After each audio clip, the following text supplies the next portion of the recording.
Indian defence से related एक बड़ी अपडेट आई है। ये तो आप सब जानते ही हैं कि भारत अपनी हवाई सुरक्षा को मजबूत बनाने के लिए लगातार नए नए मिसाइल्स को बनाकर उनकी टेस्टिंग कर रहा है।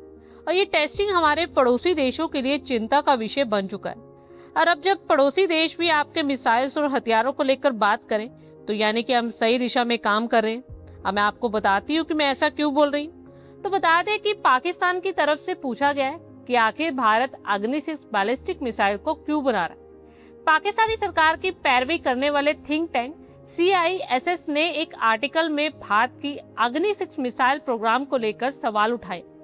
इसने अपने आर्टिकल में लिखा है कि राजनाथ सिंह से जब हाल ही में अग्नि 6 को लेकर सवाल पूछा, तो उन्होंने रहस्यमयी स्माइल के साथ जवाब दिया था कि पेशेंस रखें, सब कुछ अच्छे से हो जाएगा। भारतीय रक्षा मंत्री के इस रिप्लाई से पाकिस्तान में घबराहट फैल गई। CISS ने लिखा कि अग्नि 6 प्रोजेक्ट अभी भी एक्टिव है और शायद चुपचाप आगे बढ़ रहा है। हालांकि इसके डेवलपमेंट को लेकर इंफॉर्मेशन नहीं है कि क्या ये मिसाइल परीक्षण के लिए तैयार हो चुकी है या नहीं। CISS ने कहा कि अग्नि 6 10,000 से 12,000 किलोमीटर की रेंज वाली ICBM यानी इंटरकॉन्टिनेंटल बैलिस्टिक मिसाइल मानी जाती। सवाल ये है कि क्या भारत ने ये क्षमता विकसित कर ली है। भारत ऐसे मिसाइल सिस्टम क्यों डेवलप कर रहा है जो उसकी रणनीतिक जरूरतों के अकॉर्डिंगली नहीं है। या ऐसी क्षमताएं विकसित करने के पीछे भारत का क्या मकसद है। जब CISS से पूछा गया कि भारत अग्नि 6 मिसाइल बना रहा है तो उसकी वजह क्या होगी, तो पाकिस्तान ने उसकी 3 वजह बताई। पहली वजह ये बताई कि भारत की नेक्स्ट जनरेशन के सबमरीन से लॉन्च होने वाले बैलिस्टिक मिसाइल प्रोग्राम, खासकर K सीरीज मिसाइल से जुड़े एडवांस प्रोपल्शन सिस्टम की टेस्टिंग, जमीन से लॉन्च होने वाले सिस्टम के कंपैरिजन में K सीरीज मिसाइल्स के डेवलपमेंट में कई तकनीकी चुनौतियां भी आती है, जैसे environment relative elements, launching border और स्पेस की कमी। पाकिस्तानी थिंक टैंक ने लिखा है कि भारत ने एडवांस प्रोपल्शन, गाइडेंस और सिस्टम MIRV इंटीग्रेशन जैसी कई तकनीकी बाधाओं को पार करते हुए K सीरीज मिसाइल्स को सफलतापूर्वक बनाया है। और इन सभी तकनीकों को अग्नि 6 सिस्टम जैसी जमीन से लॉन्च होने वाली मिसाइल के लिए भी इस्तेमाल किया जा सकता है। और दूसरी वजह यह है कि ये एक और हिंट है जिससे पता चलता है कि भारत ने शायद अग्नि 6 सिस्टम हासिल कर लिया या जल्दी ही हासिल करने वाला है।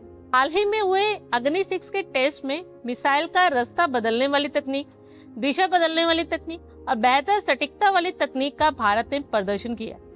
थिंक टैंक ने अपने डिफेंस एक्सपर्ट्स के हवाले से कहा है कि ये क्षमताएं पास पूस व्हीकल टेस्टिंग के हिंट्स हो सकते हैं और ये वो तकनीक है जो MIRV यानी multiple independent targetable re entry vehicle को तैनात करने के लिए जिम्मेदार है। माना जाता है कि यह तकनीकी विकास अग्नि 6 जैसे और भी एडवांस स्ट्रेटेजिक मिसाइल सिस्टम के आने के संकेत हैं। और तीसरी वजह में CISS ने लिखा कि भारत का रेल मोबाइल अग्नि 6 टेस्ट भी एक पॉसिबल कारण हो सकता है। इससे पता चलता है कि भारत जरूरी इंफ्रास्ट्रक्चर और ऑपरेशन सिस्टम रेडी कर रहा है जो फ्यूचर में अग्नि 6 से जुड़े हो सकते हैं। बड़ी संख्या में ICBM के लिए रेल मोबिलिटी यानी ट्रेन से मिसाइल ले जाना काफी ज्यादा इफेक्टिव होता है। इसे मिसाइल को ट्रैक नहीं किया जा सकता है और भारत के पास एक ह्यूज रेल नेटवर्क के किसी भी मालगाड़ी से भारत उसे लॉन्च कर सकता है। पाकिस्तानी थिंक टैंक ने लिखा कि अग्नि 5 और अग्नि 6 जैसी बड़ी मिसाइल्स के जमीन पर बने प्लेटफॉर्म से लॉन्च करने में ऑपरेशन दिक्कतें आ सकती हैं, जबकि रेलवे स्ट्रक्चर बहुत ज्यादा वजन उठाने में सक्षम होता है।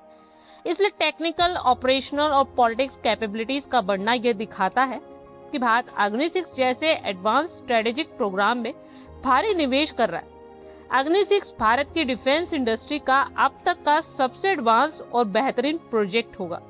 ये दुश्मन के मजबूत रक्षा घेरे वाले एयर स्पेस में घुसने और हमला करने और तबाही मचाने में सक्षम होगा, जबकि दुनिया के सबसे एडवांस सिस्टम में अमेरिका का थाट और रूस का S-500 और चीन का HQ-19 जैसे एयर डिफेंस सिस्टम भी इस तरह की मिसाइल्स को रोक पाने में नाकाम साबित होते हैं। इससे साफ पता चलता है कि पाकिस्तान भारत की डिफेंस ताकत को देखकर डरा हुआ है। आप लोगों की क्या कुछ राय है, कमेंट बॉक्स में शेयर करें। आई होप आपको हमारी ये वीडियो अच्छी लगी होगी और आगे भी इसी तरह के अपडेट्स के लिए हमारे चैनल को जरूर सब्सक्राइब करें। धन्यवाद।